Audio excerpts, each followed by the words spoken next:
바다는 오늘도 같은 소리를 냅니다. 파도가 밀려와 마당 아래 자갈을 굴리고 바람은 소금 냄새를 실고 와서 오래된 창틀을 부드럽게 건드리죠. 제 이름은 이도현입니다. 서류 속직함은 오래전에 끝났어요. 해양경찰 배지를 벗은 뒤로는 이 집과 개 한 마리와 함께 익숙한 고요를 배웠답니다. 개의 이름은 하루. 14해를 건너오며 저와 밥을 나눈 가장 오래된 친구입니다. 아내가 떠난 뒤 사진 속 미소들은 빛이 바랬고 말수는 줄었어요. 그러나 저는 매일 같은 시간에 주방 불을 켭니다. 냄비에 물을 붓고 파와 마늘을 한 줌 던지고 손에 익은 방식대로 생선을 손질하죠. 고등어 조림. 이건 아들 이성우가 가장 좋아하던 맛입니다. 성우는 지금 도시의 빌딩숲 한가운데서 일하고 있어요. 평소 통화는 짧은 편이었는데 오늘은 달랐습니다. 아버지, 소개할 사람이 있어요. 그 한마디가 오래된 집의 공기를 완전히 바꿔놓았어요. 저는 마당을 쓸고 대문을 닦으며 혼잣말을 했습니다. 하루야, 손님이 온단다. 얌전히 있자. 하루는 벼뜨는 현관에서 눈을 반쯤 감고 꼬리를 한번 흔들었어요. 이 녀석은 낯선 이를 반기는데 서툰 개가 아니었거든요. 마을 사람 누구에게나 꼬리를 흔들어주는 참 순한 눈의 개였습니다. 늦가을에 해가 둔중해질 즈음 언덕 아래 골목에서 엔진 소리가 낮게 울려왔습니다.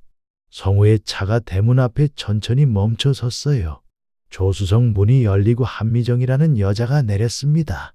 단정한 코트에 바람에 살짝 흔들린 머리카락 그리고 예의 바른 고개 숙임. 멀리서 보아도 참 정돈된 인상이었어요. 아버지, 성우가 뛰어와 안부를 묻고 여자를 향해 손짓했습니다. 이쪽은 미정 씨예요. 안녕하세요, 아버님. 처음 뵙겠습니다. 그녀의 목소리는 생각보다 낮고 차분했어요. 저는 웃으며 문을 열었습니다. 바로 그 순간이었어요. 현관 안쪽에서 하루가 소리 없이 달려 나왔습니다. 보통이라면 꼬리를 흔들고 코끝으로 손등을 살살 건드렸을 텐데, 그런데 하루는 두 걸음 앞에서 갑자기 멈춰 섰어요. 등털이 지느러미처럼 쭉 일어섰고 낮고 길게 으르렁거리기 시작했습니다. 하루야? 제가 낮은 목소리로 불렀어요. 하루의 시선은 여자와 저 사이를 지나서 여자의 가방에 꽂혀 있었습니다. 손잡이가 접힌 검은 가죽 가방이었는데 미정의 손가락이 그 손잡이를 꽉 쥔 채로 아주 미세하게 떨리고 있었어요. 성우가 당황스럽게 말했습니다. 아버지, 미안해요. 오늘 하루가 좀 예민한가 봐요. 미정은 억지로 미소를 지었어요. 괜찮아요. 제가 사실 개를 조금 무서워해요. 저는 하루의 목을 천천히 쓸어내렸습니다. 목줄은 필요 없었어요. 저희의 시간은 그 정도로 길었거든요. 하지만 하루의 눈빛은 정말 낯설었습니다. 그건 경계였어요. 말 대신 눈으로 신호를 보내는 오래된 동행의 경고 같은 것이었습니다. 두장 저녁상 약한 향과 낯선 기척, 부엌의 냄새는 금세 따뜻해졌어요. 간장과 무, 고등어가 끓는 소리, 식탁 위에는 된장국, 미역줄기, 김치 두어 가지가 올라갔습니다. 성우는 젓가락을 들며 어린 시절처럼 환하게 웃었어요. 미정은 음식 하나하나에 정중하게 칭찬을 보탰고요. 그런데 하루의 짖음은 그치지 않았습니다. 처음엔 낮게, 그 다음엔 짧고 예리하게. 특히 미정이 복도 끝 제 방 쪽에 가까워질 때면 하루는 문턱에 발을 괴고 몸을 낮췄어요. 정말 굳은 눈이었습니다. 아버님, 제가 설거지 할게요. 집안일 좋아해요. 그녀는 싱크대 앞에서 전혀 망설임이 없었어요. 집에 동선을 익히는 속도가 이상하리만치 빨랐죠. 첫 방문에 손님이 움직이기에는 너무 능숙했습니다. 식사를 마친 뒤 그녀는 작은 상자를 내밀었어요. 선물이에요. 홍삼이에요. 매일 한 포씩 드시면 건강에 좋을 것 같아서요. 포장이 꽤 과했어요. 저에게는 지나친 호의가 늘 계산의 냄새를 남기거든요. 하지만 저는 고마움을 표했습니다. 성우의 눈빛이 너무 흐뭇했거든요. 밤이 깊어갈 무렵 몸이 조금씩 무거워졌어요. 피곤 때문이라고 넘기기에는 물기와 열기가 좀 이상했습니다. 그녀가 타준 홍삼차를 코끝에 가져다 대자 미세하게 익숙하지 않은 향이 스쳤어요. 저는 컵을 들고 자리에서 일어났습니다.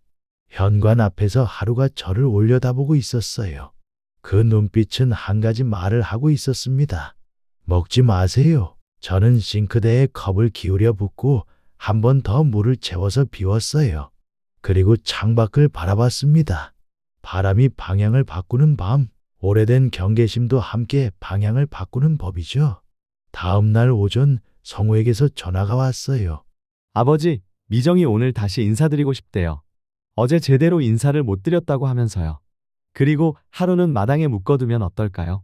저는 잠깐 숨을 고르고 대답했습니다. 그래 보자. 믿음이라는 건 습관처럼 몸에 남아 있어요. 아들의 행복한 얼굴은 쉽게 손에서 놓을 수 없는 오래된 소중한 물건 같은 거니까요. 오후에 대문이 다시 열렸어요. 미정은 과일 바구니를 들고 들어왔습니다. 하루는 현관 그늘에서 갑자기 날카롭게 짖었어요. 어제보다 훨씬 짧고 깊은 울림이었습니다. 성우가 인상을 찌푸렸어요. 하루야 이러면 좀 곤란해? 저는 마당 한쪽 말뚝에 하루의 목줄을 걸었습니다. 하루가 제 손등을 혀끝으로 살짝 스치며 낮게 신음했어요. 미안하다. 마음속으로 사과했지만 눈은 피하지 않았어요. 눈으로 기억해 두어야 하는 것들이 있었거든요. 가방, 복도, 부엌, 컵. 미정은 부엌에서 과일을 씻고 접시를 꺼냈어요. 동작이 정말 매끄러웠습니다. 낯선 집의 서랍을 전혀 헤매지 않았어요. 그 능숙함이 제 등골을 스쳤습니다. 오래전 취조실의 공기가 떠올랐어요. 손끝은 다정하지만 눈은 계산하는 그런 사람들의 습관 말이에요. 그때였습니다. 밖에서 목줄이 튕기는 소리가 났어요. 하루가 줄을 끊고 현관으로 달려온 거였어요. 성우가 놀라서 소리를 지르고 저는 반사적으로 손을 뻗었습니다. 그런데 하루는 곧장 미정의 가방에 달려들어서 이빨을 꽂아 넣었어요. 짧고 확실하게 말이에요. 가방이 바닥에 떨어지면서 약병 몇 개와 접힌 종이들이 와르르 쏟아졌습니다. 라벨이 반쯤 뜯어진 작은 병들이었어요. 미정의 얼굴에서 혈색이 싹 빠졌습니다. 성우가 소리쳤어요. 하루, 안 돼. 저는 약병 하나를 조심스럽게 집어들었어요. 흰 알약이 반쯤 들여다 보였습니다. 미정이 숨을 한 번 크게 고르고 나서 웃었어요. 비타민이에요, 아버님. 제가 체질이 약해서 늘 챙겨 다니거든요. 그런데 그 웃음의 모양만 있었어요. 온도가 전혀 없었습니다. 마치 오래전 사건 기록의 여백처럼 말라 있었어요. 그날 밤의 진실. 그날 밤 저는 침대에 눕지 않았어요. 현관 옆 작은 의자에 앉아서 불을 끈 채 귀를 기울이고 있었습니다. 부엌 시계의 초침이 바늘 끝에서 날카롭게 울리고 있었어요. 그리고 발소리가 들렸습니다. 고무창이 바닥을 스치는 아주 가벼운 소리였어요. 복도 끝, 제 방 쪽 문이 정말 조심스럽게 열리는 소리가 났습니다. 어둠 속에서 가방끈이 스치는 소리와 서랍이 살짝 열렸다 닫히는 소리. 저는 자리에서 일어나서 불을 켰어요. 미정이 놀란 얼굴로 돌아봤습니다. 아버님, 죄송해요. 문이 열려 있어서 잘못 들어온 것 같아요. 그 말은 부드럽게 흘러나왔지만 눈동자는 단단히 고정되어 있었어요. 제가 가만히 고개를 끄덕였습니다. 괜찮아요. 방문은 잠그겠습니다. 저는 그 자리에서 방을 나와 현관 쪽으로 갔어요. 하루가 마당에서 낮게 한 번 울었습니다. 마치 봤죠? 라고 묻는 것 같았어요. 저는 그날 밤 결심했습니다. 확인이 필요했어요. 사람의 말보다 개의 본능이 먼저 믿음을 깨뜨렸을 때는 말이에요. 다음 날 아침 성우는 서둘러 출근했어요. 미정은 마당가에서 화분을 옮기며 환하게 인사했습니다. 저도 웃음으로 받았어요. 하지만 웃음 뒤에서 저는 전화를 걸었습니다. 황기석, 예전 해양경찰 시절 함께 일했던 형사였어요. 기석아, 부탁 좀 하자. 이름은 한미정, 나이는 32쯤 될 거야. 경기도 쪽 주소일 텐데 가능한 한 빨리 좀. 그는 묻지 않았어요. 오래된 동료라는 건 이유를 묻지 않고 움직여주는 거니까요. 점심 무렵 기석이에게서 전화가 왔습니다. 도연아, 조심해. 이름은 맞는데 3번 바꾼 이력이 있어. 그리고 사기 전과 2번, 폭행 전과 1번이야. 피해자 중 1명이 남편이었어. 병원에 입원했다가 결국 이혼했대. 저는 말없이 전화를 끊었어요. 창밖에 하루가 앉아 있었습니다. 바람이 털을 부드럽게 스쳤어요. 저는 손으로 창틀을 잡고 숨을 길게 내쉬었습니다. 이건 그냥 우연이 아니구나. 오후에 마을 이장님이 들르셨어요. 새로 부임한 보건소 간호사 얘기를 하다가 문득 저희 집을 바라보셨습니다. 저 여자분 이름이 뭐라고 했죠? 한미정이요. 이장님의 이마에 주름이 깊게 잡혔어요. 글쎄, 작년 봄에 이 근처에서 사고가 있었는데 피해자 이름이 미정이었어요. 근데 얘기가 좀 달랐지.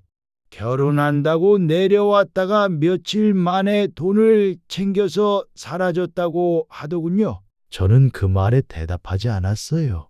그냥 차를 따라 드렸죠. 그런데 속에서는 오래된 무전기의 잡음 같은 것이 끊임없이 울리고 있었습니다. 하루가 대문가에서 하늘을 보며 2번 짖었어요. 이장님도 그 소리에 고개를 돌리셨습니다. 하루가 저렇게 짖는 건 처음 보네요. 저는 웃음 대신 고개만 끄덕였어요. 저녁 무렵 성우가 돌아왔습니다. 미정은 부엌에서 저녁 준비를 하고 있었어요. 기름 두른 팬에서 지글거리는 소리와 함께 창밖에서 바람이 세차게 불기 시작했습니다. 아버지, 무슨 일 있으세요? 오늘 표정이 좀. 저는 애써 웃어 보였어요. 아무 일 없어. 하지만 제 손은 이미 주머니 속 작은 녹음기에 닿아 있었습니다. 식사 중에 미정이 물을 따라주며 물었어요. 아버님, 내일도 집에 계시죠? 저는 천천히 대답했습니다. 있지. 우리 하루도 있고. 바로 그 순간 하루가 식탁 아래에서 낮게 으르렁거렸어요. 성우가 발로 제지하려 했지만 하루는 움직이지 않았습니다. 눈만 위로 들어 올려서 미정을 똑바로 보고 있었어요. 그날 밤 바람이 더욱 세졌습니다. 창문이 덜컥거렸고 마당에 놓인 화분 몇 개가 쓰러졌어요. 그리고 정적을 가르며 현관문 손잡이가 돌아가는 소리가 들렸습니다. 저는 손전등을 켜고 조용히 복도를 걸었어요. 하루가 제 옆에 붙어서 발소리 없이 움직였습니다. 문틈으로 들어오는 바람과 함께 미정의 그림자가 보였어요. 그녀는 정말 조심스럽게 거실을 가로질러서 제 방 쪽으로 향하고 있었습니다. 하루가 낮게 숨을 뱉었어요. 저는 한 걸음 앞으로 나섰습니다. 미정 씨, 그녀가 화들짝 놀라서 돌아봤어요. 아버님, 잠이 안 와서 물 좀 마시려고. 저는 부엌 쪽을 가리켰습니다. 그쪽은 부엌이 아니에요. 그녀의 눈이 가늘게 떨렸어요.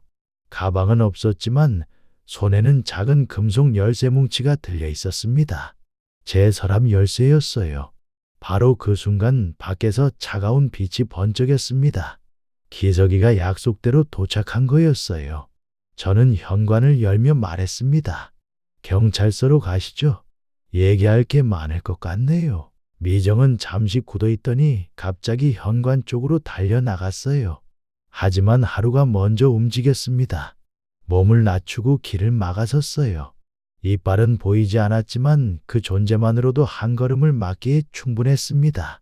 하루가 현관 앞을 막아선 순간 미정의 표정이 완전히 바뀌었어요. 평소에 부드럽고 단정한 얼굴은 온데간데 없고 입꼬리가 미세하게 경멸스럽게 올라갔습니다. 아버님, 이거 너무 하시는 거 아니에요? 저는 짧게 대답했어요. 하루는 거짓말을 안 하니까. 그녀가 웃음을 터뜨렸습니다. 강아지가 뭘 안다고. 하긴 저 개 눈빛이 참 불편하긴 했어요. 바람이 강하게 불며 대문이 덜컥거렸어요. 기석이가 현관 앞에 서 있었고 그의 뒤에는 순찰차 불빛이 희미하게 번지고 있었습니다. 한미정 씨죠? 기석이의 목소리가 단단했어요. 잠시 경찰서에서 얘기 좀 합시다. 미정은 뒤로 한 발짝 물러서더니 갑자기 주방 쪽으로 달렸습니다. 성우가 놀라서 따라가려 했지만 저는 그의 어깨를 잡았어요. 나도. 지금은 함부로 움직이면 안 돼. 기석이와 저는 동시에 부엌 쪽으로 향했습니다. 부엌 문이 벌컥 열려 있었고 미정은 서랍에서 무언가를 꺼내고 있었어요. 반짝이는 금속, 칼이었습니다. 그거 내려놓으세요. 기석이가 경고했어요. 미정은 웃으며 칼을 테이블 위에 올려놓았습니다. 겁먹을 건 없어요. 자르려고 한 건 채소였으니까. 하지만 채소 대신 테이블 위에는 작은 유리병이 있었어요. 투명한 액체가 담겨 있었고 뚜껑에서는 약품 냄새가 스며나오고 있었습니다. 저는 한 걸음 다가가서 병을 집어들었어요. 이건 채소용이 아니네요. 기석이가 장갑을 끼고 병을 증거 봉투에 넣었습니다. 미정의 눈빛이 순간 날카롭게 번쩍였어요. 도연이 형 이 여자가 예전에 남편을 독극물로 해치려다가 미수로 끝난 사건 기억하시죠?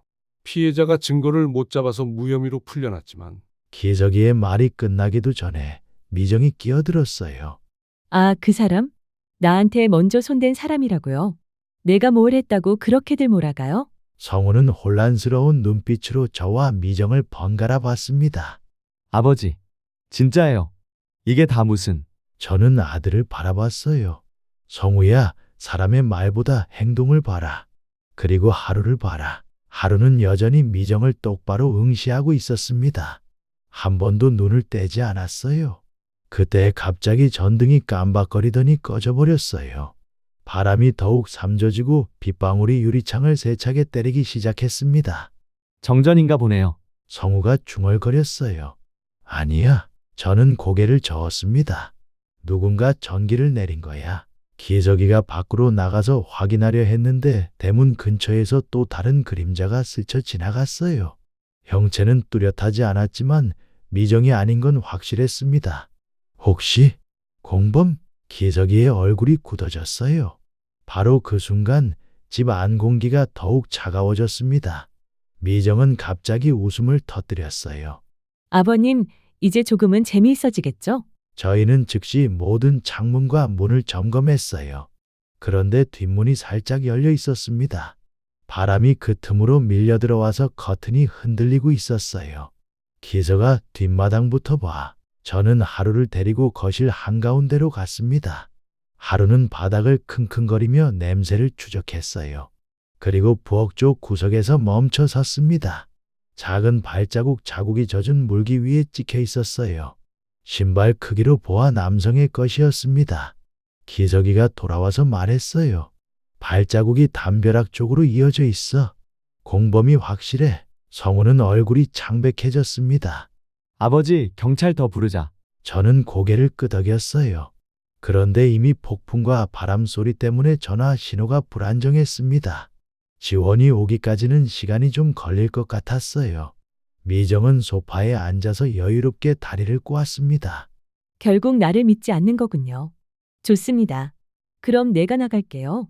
기석이가 막아섰어요.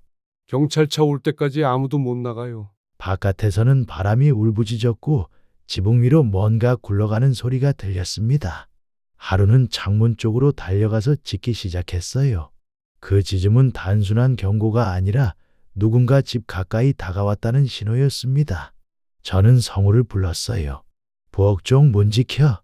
어떤 경우에도 열어주지 마라. 바로 그 순간 창문 유리가 쾅 하고 울렸습니다. 바깥에서 무거운 물체가 부딪힌 거였어요. 미정의 입꼬리가 다시 올라갔습니다. 이제 진짜 시작이네요. 창문 밖에서 무언가가 서성이는 기척이 더욱 또렷해졌어요. 유리창에 빗물이 흘러내리며 어슴푸레한 실루엣이 나타났습니다. 바로 그 순간 창문이 벌컥 열리며 거센 바람과 함께 검은 모자를 눌러쓴 남자가 몸을 들이밀었어요. 움직이지 마. 기석이가 외쳤습니다. 그런데 남자는 곧장 발을 집 안으로 들였어요. 손에는 금속 파이프가 들려 있었습니다. 미정은 그 남자를 향해 미소를 지었어요.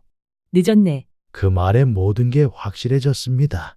이건 우연한 침입이 아니라 미정과 짜인 계획이었던 거예요. 남자가 파이프를 들어 올린 순간 하루가 낮게 으르렁거리며 몸을 낮췄어요. 그리고 전광석화처럼 달려들어서 남자의 팔을 물었습니다.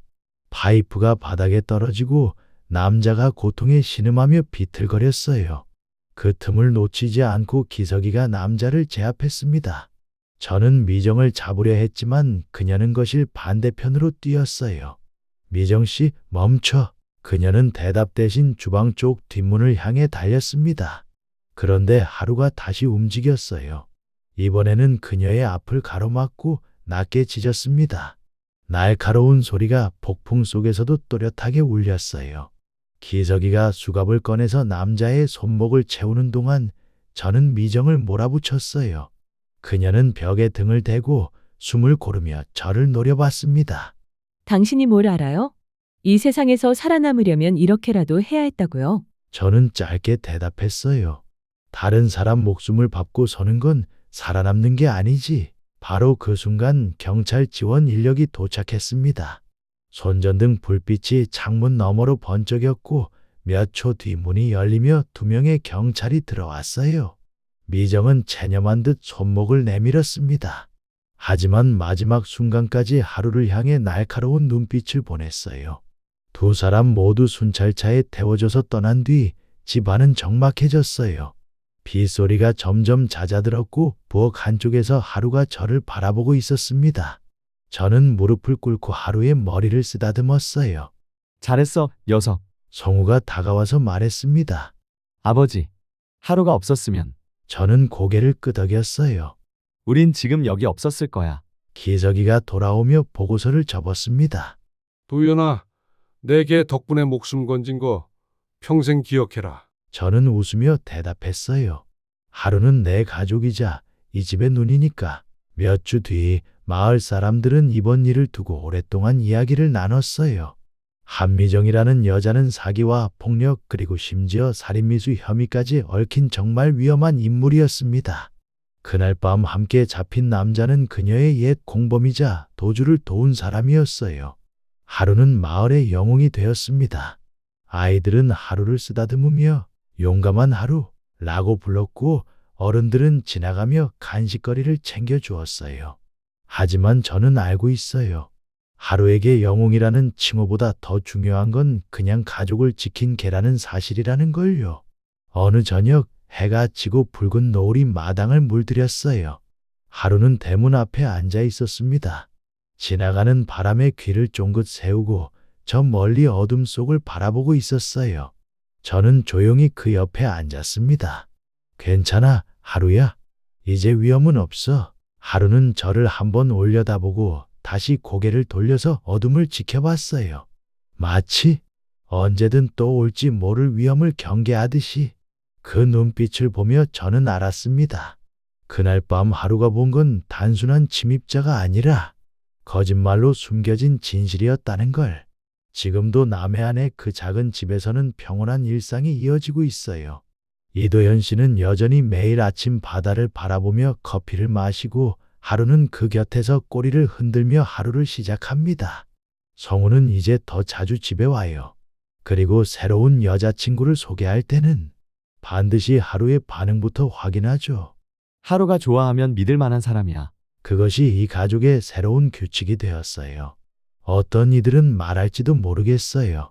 겨우개 하나 때문에 그렇게까지? 하지만 진짜 가족이라는 건 말로 표현되지 않는 신호들을 주고받는 거예요. 서로의 작은 변화를 놓치지 않고 위험할 때는 목숨을 걸고 지켜주는 것. 하루가 그날 밤 보여준 것처럼요. 마지막으로 저는 이 이야기를 들으시는 모든 분들께 말씀드리고 싶어요. 여러분 곁에도 하루처럼 묵묵히 여러분을 지켜보는 존재가 있지 않나요? 그 작은 신호들을 놓치지 마세요. 때로는 그것이 여러분의 삶을 구할 수도 있으니까요. 이 감동적인 실화가 여러분의 마음에 울림을 주었다면 좋아요와 구독 부탁드려요. 여러분도 혹시 반려동물이나 가족이 보낸 작은 신호로 위험을 피했던 경험이 있으신가요? 아니면 평소와 다른 행동으로 무언가를 알려준 특별한 순간이 있었나요? 댓글로 여러분의 이야기를 들려주세요. 서로의 경험을 나누다 보면 우리 모두 더 소중한 것들을 지킬 수 있을 거예요. 다음에도 여러분의 마음을 따뜻하게 해줄 감동적인 이야기로 찾아뵙겠습니다. 오늘도 여러분 곁에 소중한 존재들과 함께 행복한 하루 보내세요. 가장 작은 목소리가 때로는 가장 큰 메시지를 전한답니다.